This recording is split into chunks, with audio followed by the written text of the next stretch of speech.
Bueno, vamos a meternos de lleno en el enorme e inesperado vuelco que sufrió la educación a nivel mundial por la pandemia de 2020, un análisis de cómo se gestó toda esta transformación. Cuando los colegios de todo el mundo cerraron sus puertas casi de un día para otro, había una pregunta en el aire, una que nos hacíamos todos. Pero, ¿de verdad estábamos preparados para esto? En marzo de 2020, una crisis sanitaria mundial nos empujó al mayor experimento educativo de la historia, así, sin más, sin previo aviso y a una escala que nunca habíamos visto. Es que la velocidad a la que pasó todo fue increíble. En apenas unos meses, más de 190 países habían cerrado sus centros educativos. El resultado, más de 1.200 millones de estudiantes en casa. Casi nada. La respuesta inmediata, la más lógica, parecía ser trasladarlo todo a plataformas virtuales. Pero claro, esta solución de emergencia no tardó en destapar problemas mucho más profundos y complicados de lo que parecía.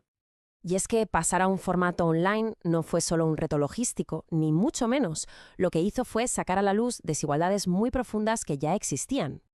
De repente, el concepto de brecha digital dejó de ser una teoría de expertos para convertirse en una realidad durísima para millones de personas. Y esto se notó especialmente en regiones como América Latina y el Caribe.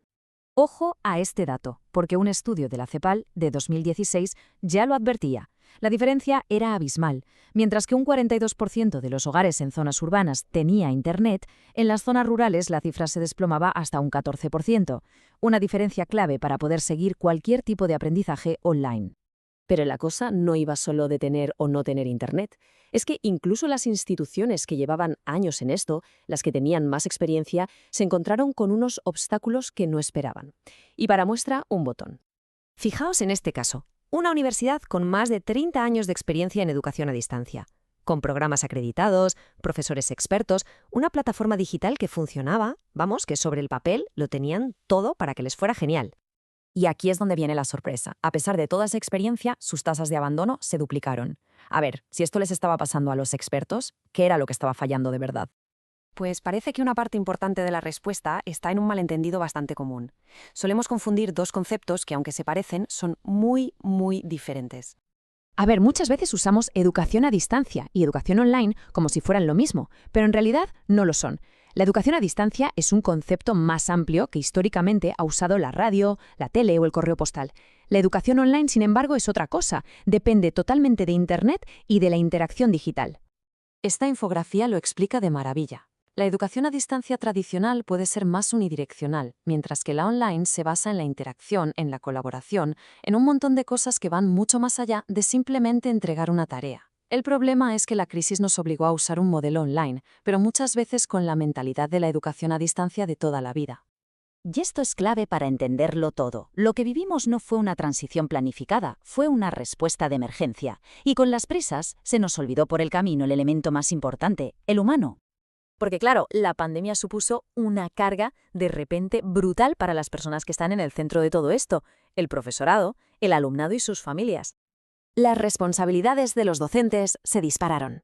De un día para otro tenían que replanificarlo todo, diseñar materiales nuevos, dar apoyo emocional a los alumnos, gestionar su propia casa y encima aprender a usar un montón de herramientas nuevas. Una locura.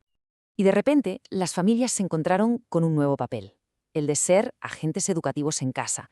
Una responsabilidad enorme y muy compleja para la que, seamos sinceros, la mayoría no tenía ni la formación ni los recursos necesarios. Toda esta presión sobre el factor humano nos lleva directamente a la reflexión final y probablemente a la lección más importante que nos ha dejado toda esta crisis. La investigación lo deja muy claro. La empatía, el entender la situación individual de cada estudiante es ahora más importante que nunca. El objetivo no puede ser simplemente soltar contenido online. Y esta frase es potentísima. Nos lanza una advertencia muy seria. Si nos centramos solo en la tecnología, la educación corre el riesgo de perder su propósito fundamental, que no es otro que humanizar.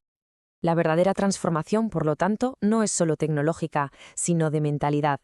El camino a seguir, pues pasa por empezar siempre con la empatía, buscar un aprendizaje que de verdad tenga sentido y, sobre todo, entender que la tecnología es solo eso, una herramienta, no es el fin. Y así llegamos a la gran pregunta con la que debemos quedarnos mientras pensamos en el futuro de la educación.